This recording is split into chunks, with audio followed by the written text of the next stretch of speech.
So what's the difference between silicone and vacuum cups? My name's Beth. I'm with Cantata Wellness, and I'd like to tell you about them. Um, I like using both kinds of cups, but I tend to use the vacuum cups when I'm leaving them stationary. When I want to move a cup around, I tend to like to use the silicone cups. Silicone cups come in a variety of sizes, as do the vacuum cups. So you can use them in different places and a little bit of a different way.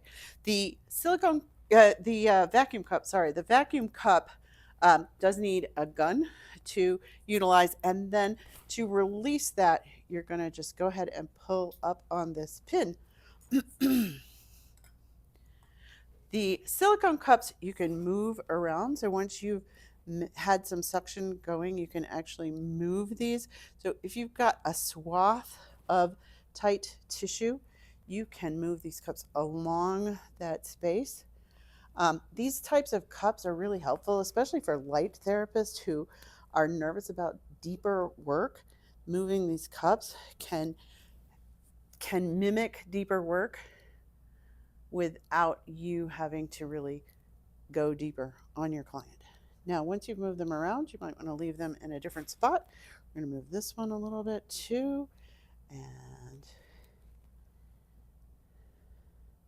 so we're maintaining the suction as we move our cups along, and then we can leave them here. Now, when you want to release your silicone cups, you're just going to push in and release and then remove them. And then you can move to the other side for your client. All right. So I hope this helped you learn a little bit about different cupping choices that you might have as you're purchasing cups.